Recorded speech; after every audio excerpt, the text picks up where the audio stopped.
एक गांव में 10 वर्षीय बसंत नाम का अपाहिज बालक रहता था। बसंत के पिता गांव के मुखिया थे। बसंत का बड़ा भाई बसंत को बिल्कुल भी पसंद नहीं करता था। इसी वजह से बसंत ज्यादातर घर के बाहर उदास रहता था। एक दिन की बात है, बसंत गांव में उदास बैठा हुआ था कि तभी उसकी ही उम्र का आकाश वहां पर अचानक गिर गया। अरे क्या हुआ तुम्हें? सामने इतना बड़ा पत्थर है, तुम्हें दिखाई नहीं दिया? वो क्या है ना, मुझे आंखों से नहीं दिखता है, मैं अंधा हूँ। बसंत आकाश को उठाने लगा। ये तो बैसाखी है, क्या तुम चल नहीं सकते? मुझे चलने के लिए बैसाखी की जरूरत पड़ती है। तब तो हम दोनों एक से हुए। तुम रहते कहाँ हो? मेरा इस दुनिया में कोई नहीं है, मैं अनाथ हूँ। मैं अनाथ तो नहीं हूँ, पर अनाथ जैसा जीवन व्यतीत कर रहा हूँ। क्या तुम मेरे दोस्त बनोगे? क्यों नहीं? गांव में मेरे साथ कोई नहीं खेलता, कोई मुझसे बात तक नहीं करता। आज के बाद मैं तुमसे बात करूंगा। आज से हम दोनों पक्के दोस्त हुए। उस दिन के बाद आकाश और बसंत में गहरी दोस्ती हो गई। मगर कुछ दिन बाद अचानक आकाश गायब हो गया। बसंत ने उसे बहुत ढूंढा, मगर वो नहीं मिला। आकाश का इंतजार करते हुए बसंत जवान हो गया। एक दिन बसंत अपने कमरे में गहरी नींद सो रहा था कि तभी उसकी बड़ी भाभी गुस्से से कमरे में आ गई। अरे दोपहर के 11 बज रहे हैं लाड साहब, सब्जी नहीं लानी क्या? क्या दोपहर के 11 बज गए? क्षमा करना भाभी, क्या है कि कल मुझे पूरी रात नींद नहीं आई। ऐसा क्या कर रहे थे रात में कि पूरी नींद ही नहीं आई? कहीं किसी लड़की से कोई चक्कर तो नहीं हो गया? ये कैसी बात कर रही हो आप भाभी? मेरे इस तरह के संस्कार बिल्कुल नहीं है। तुम कोई काम काज तो करते हो नहीं, तुम्हारा काम तो बस बैसाखी पकड़कर इधर उधर डोलना रह गया है। बसंत बेचारा बैसाखी पकड़े हुए बाजार चला गया। बाजार में बसंत सौदा खरीद ही रहा था कि तभी बाजार में उसका मिलने वाला एक व्यक्ति मिल गया। क्या हाल है बसंत भाई? आज तुम्हारा चेहरा कैसे उतरा हुआ है? अब तुम्हें क्या बताऊं, मेरी माँ मुझे बचपन में छोड़कर चली गई। सोचा था जब भैया की शादी हो जाएगी तो भाभी मुझे माँ की तरह प्रेम करेगी, मगर भाभी मुझे अपमान करने का कोई मौका नहीं छोड़ती है। तो तुम इस बात की शिकायत अपने पिता से क्यों नहीं करते? वो तो गांव के मुखिया है, दूसरों की समस्या सुलझाते हैं, क्या अपने घर की समस्या नहीं सुलझा सकते? डरता हूँ, पिताजी मुझसे बहुत प्यार करते हैं। अगर उन्हें मेरे प्रति भाभी के बुरे रवैये का पता लगा तो वो बहुत ज्यादा नाराज हो जाएंगे। आखिर मुझे रहना तो उनके साथ है ना। अच्छा, मैं चलता हूँ, नहीं तो भाभी नाराज हो जाएगी।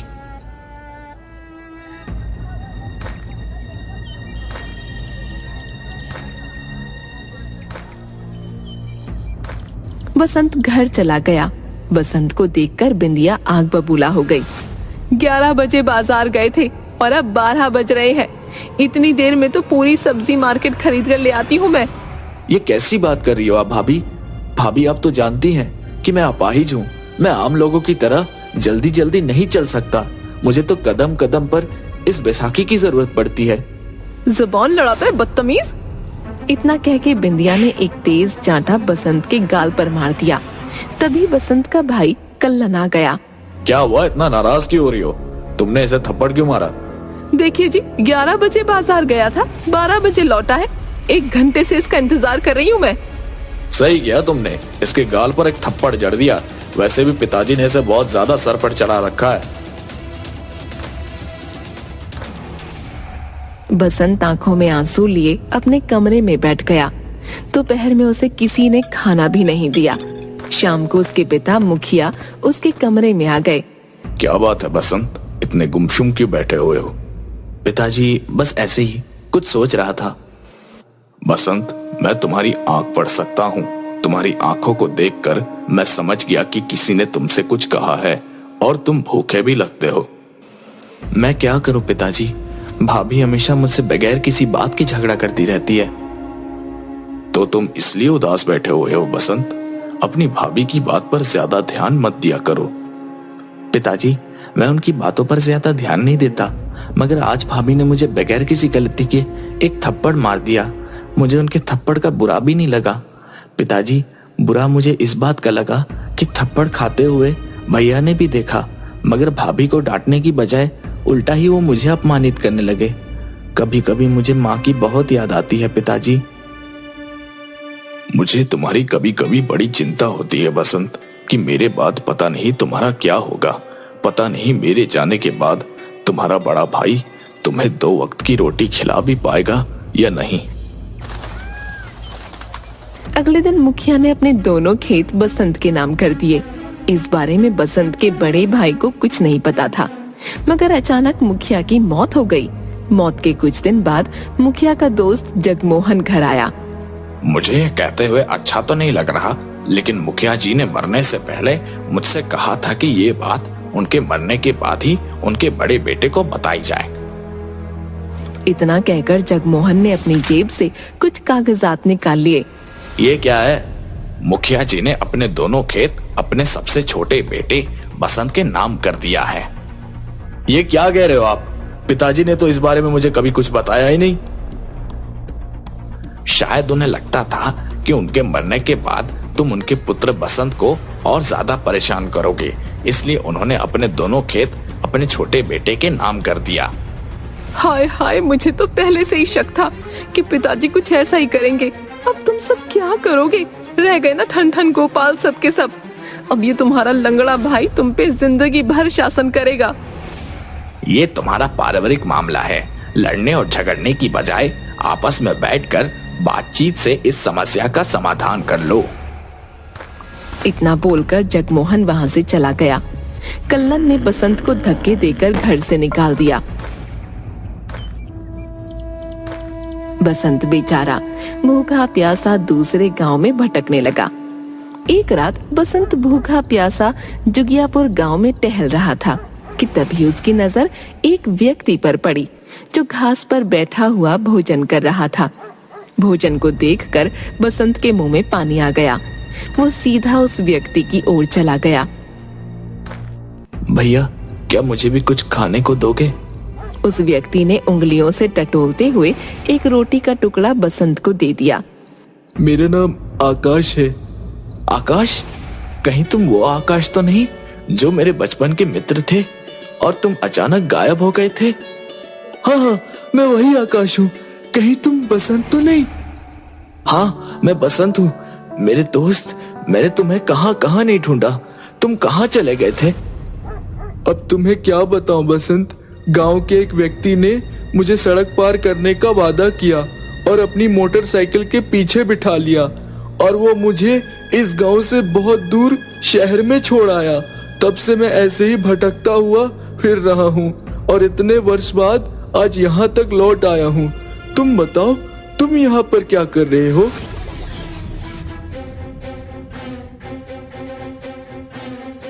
घबरा मत मेरे दोस्त, अब मैं आ गया हूँ ना। अब तू बिल्कुल भी चिंता मत कर। अब हम दोनों साथ साथ ही रहेंगे। उस दिन के बाद आकाश और बसंत साथ साथ रहने लगे। एक दिन बसंत कहीं जा रहा था, तभी जगमोहन उसे मिला। मैंने तुम्हें कहाँ कहाँ नहीं ढूंढा बसंत। तुम जुगियापुर गांव में क्या कर रहे हो? तुम्हारे भाई ने बताया कि तुम घर छोड़कर भाग गए। अब मैं अपने भैया से क्या उम्मीद कर सकता हूँ? बोलिए जगमोहन साहब, क्या जरूरी बात करनी है? बात यह है बसंत कि वसीयत करने से पहले तुम्हारे पिताजी ने तुम्हारा शारीरिक परीक्षण करवाया था। हाँ, मुझे याद है। पिताजी मुझे एक डॉक्टर के यहाँ पर लेके गए थे। उसने मेरी खून की जांच की थी। कुछ दिनों पहले ही रिपोर्ट मुझे प्राप्त हुई। तुम्हें एक भयानक बीमारी है बसंत। तुम इस दुनिया में कुछ दिनों के ही मेहमान हो। जगमोहन की बात सुनकर बसंत अंदर से हिलकर रह गया। उसकी आंखों से आंसू बहने लगे। कुछ देर बाद बसंत फीकी मुस्कुराहट के साथ बोला, वैसे भी जिंदगी में मुझे कभी सुख तो मिला नहीं। जगमोहन साहब, तो क्या आप मुझे सिर्फ ये बताने के लिए यहाँ पर आए हैं? मैं जानता हूँ बसंत कि तुम्हारे भाई और भाभी का तुम्हारे प्रति व्यवहार कितना बुरा था और उन्होंने कि तुम्हें धोखा देकर घर से बाहर भी निकाल दिया था, लेकिन उन्हें उनके किए की सजा भी मिल चुकी है बसंत। तुम्हारा बड़ा भाई अब सड़क पर आ चुका है और तुम्हारी भाभी सड़कों पर भीख मांगकर गुजारा करती है। मैं इस बात को नहीं मानता वकील साहब। अगर तुम्हें मेरी बात का विश्वास नहीं तो स्वयं अपनी आंखों से देख लो। इतना कह के जगमोहन ने दूर से एक औरत की ओर इशारा कर दिया। उस औरत को देखकर बसंत पूरी तरह से चौंक गया। अरे ये तो भाभी है। तो क्या भैया को कहीं पर काम नहीं मिला? नहीं, क्योंकि तुम्हारा भाई अब अपाहिज हो चुका है तुम्हारी तरह। बसंत, तुम तो कुछ दिनों के ही मेहमान हो, तो क्यों ना तुम अपने दोनों खेत अपने भाई के नाम कर दो। ये बात मैं तुमसे सिर्फ इंसानियत के नाते कह रहा हूँ, बाकी तुम्हारी मर्जी। जगमोहन की बात सुनकर बसंत कुछ सोचता हुआ बोला। मैंने सोच लिया है जगमोहन चाचा, मुझे क्या करना चाहिए। आप घबराओ मत। मैं अपने भैया और भाभी को सड़क पर भीख मांगने नहीं दूंगा, लेकिन उसके बदले मैं आपसे कुछ चाहता हूँ। तुम मुझसे क्या चाहते हो? बसंत जगमोहन के कान में कुछ बताने लगा। अगले दिन आकाश ने देखा कि बसंत नहीं था। आकाश ने बसंत को बहुत ढूंढा, मगर बसंत उसे कहीं नहीं मिला। ऐसे ही कई महीने बीत गए। एक दिन अचानक आकाश किसी कार से टकरा गया। कार से एक व्यक्ति बाहर निकलकर आ गया। अरे तुम्हें चोट तो नहीं आई? नहीं साहब, मुझे कोई चोट नहीं आई। मेरे शरीर को तो हर 5 मिनट बाद किसी न किसी चीज से टकराने की आदत है। मेरा नाम डॉक्टर जोशी है। क्या तुम अंधे हो? जी हाँ डॉक्टर साहब, मैं अंधा हूँ। डॉक्टर आकाश की आंखों को हाथ लगाकर चेक करने लगा। तुम्हारा इलाज संभव हो सकता है। अगर तुम चाहो तो मैं तुम्हारी आंखों की रोशनी वापस लौटा सकता हूँ। ये सुनकर आकाश खुशी से झूम उठा। क्या वाकई देख सकता हूँ डॉक्टर साहब? हाँ, तुम देख सकते हो। आओ मेरे साथ। डॉक्टर आकाश को एक अस्पताल में लेकर आ गया। कुछ ही महीनों में आकाश को दिखाई देने लगा। ये लो आकाश, 10 लाख रुपए। अब तुम्हें सड़कों पर भीख मांगने की जरूरत नहीं है। आकाश ने उन 10 लाख रुपए का खाद का काम शुरू किया। कुछ ही समय में आकाश पैसों में खेलने लगा। अब वो एक बहुत अमीर व्यक्ति बन चुका था। कुछ सालों बाद आकाश डॉक्टर के घर पर आया। मैं भी तुमसे ही मिलना चाहता था आकाश। दरअसल मैं तुम्हें कुछ देना चाहता था। मैं आपको कुछ लौटाने आया हूँ। इतना कहकर आकाश ने 10 लाख रुपए डॉक्टर को दे दिए। मैं आपका एहसान जिंदगी भर नहीं भूलूंगा डॉक्टर साहब। दुनिया में एक तरफ जहां आप जैसे अच्छे इंसान मौजूद हैं जो मुझ जैसे व्यक्ति की मदद करते हैं, तो वहीं दूसरी तरफ मेरे मक्कार दोस्त की तरह जो बीच रास्ते में मुझे छोड़कर भाग जाता है। ये 10 लाख तुम्हारे हैं आकाश।